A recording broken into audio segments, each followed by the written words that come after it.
Brothers, what's happening? Good morning. Please don't be this type of guy. Don't be the trial rebooter who ends up feeling resentful towards me or towards the program.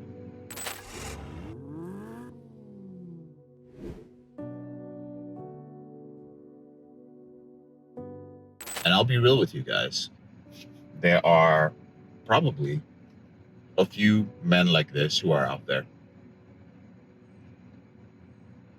Trial rebooter, for those of you who may not remember, are men who harbor the desire to one day maybe use their behavior in moderation, indulge in it, have a little snack, a little nibble on their behavior. And that's the wrong mindset to have when you're in this program. It is not going to help you. I am not saying that you can't have crazy sex. I'm not saying you can't masturbate. I'm not saying any of those things. I actually have no say at all in what your behavior should be in the long term. I am here to help you get it under control. I am here to help you rewire your brain. That's it. Once you leave the program, I will check in with you when I can. I will support you where I can. But down the line, how you choose to live your sexual life is up to you. But that's the beauty of this program. This program allows you to actually realize that you have a choice. Before joining the program, you didn't have a choice. Or rather, you didn't feel that you had a choice, excuse me. You just watched pornography, acted out whenever. And that's what brought you unhappiness. This feeling of not being in control. It's the thing that made you feel unworthy of being loved. It's the thing that made you feel depressed. It's the thing that made you feel utterly hopeless because you just couldn't stop it. Those of you who are harboring that idea that one day you could do that, you could engage in that behavior, it is almost impossible for you to be fully committed to the system.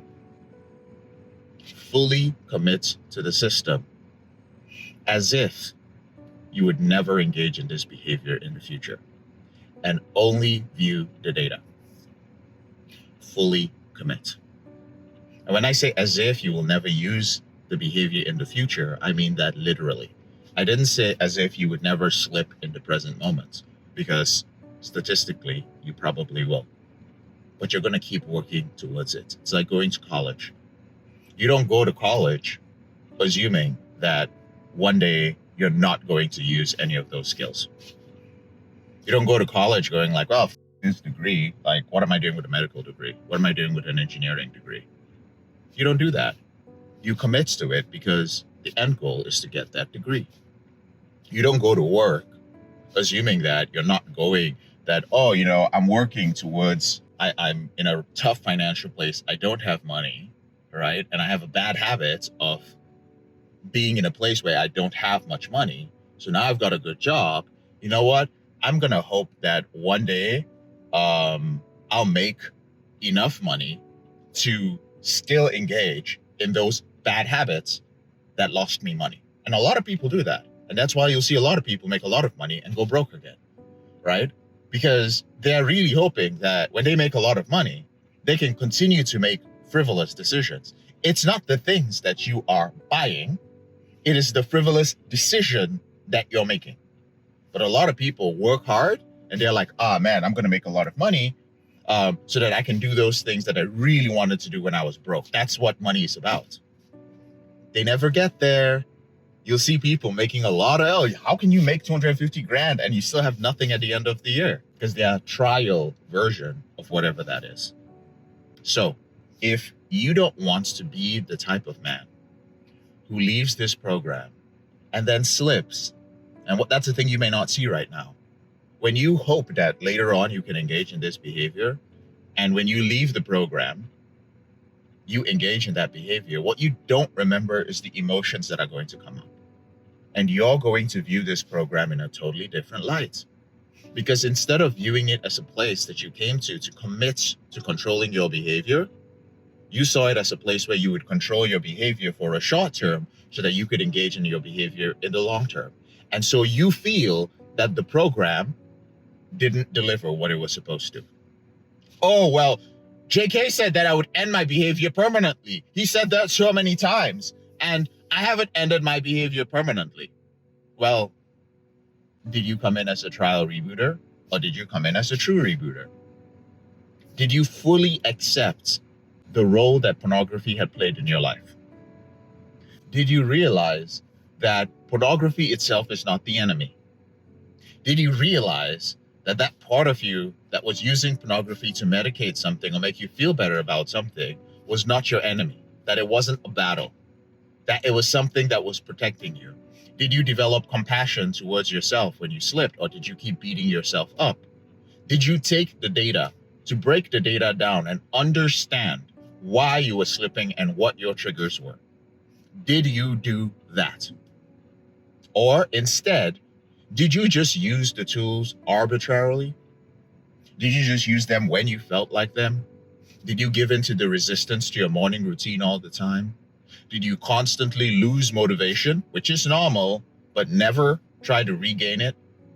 But always give an excuse. Oh, maybe the program's not working for me. I don't have time for this. It is because it is not an in-person program. I do better with in-person programs, but you haven't showed up for one Zoom call with Dr. Eastman. You haven't done jack. You haven't made time. Were you full of excuses?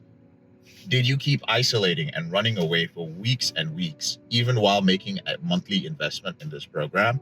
Did you keep coming back? Can I search through this program and find at least 5 posts of you saying that, hey, brothers, I haven't been in this group as much as I should be, so I'm recommitting to my reboot? How many times did you recommit to your reboot? Commitment is commitment. I've said it before. Doing the thing you said you were going to do long after the emotion that originally existed when you made that commitment has passed, when you made that decision has passed. Are you showing up? Are you reminding yourself of why you're doing this?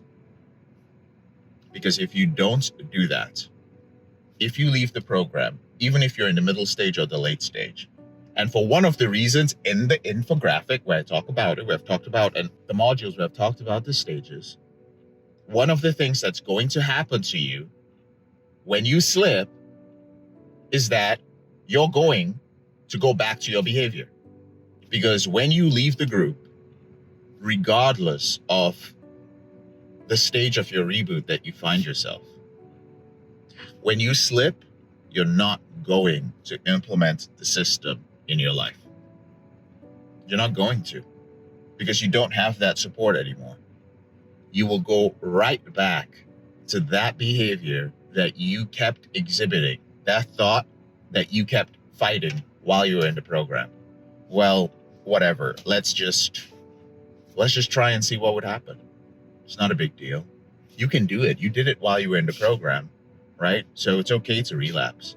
Of course, you won't use the word relapse. You use some other word, right? In your head, you won't even put it on paper.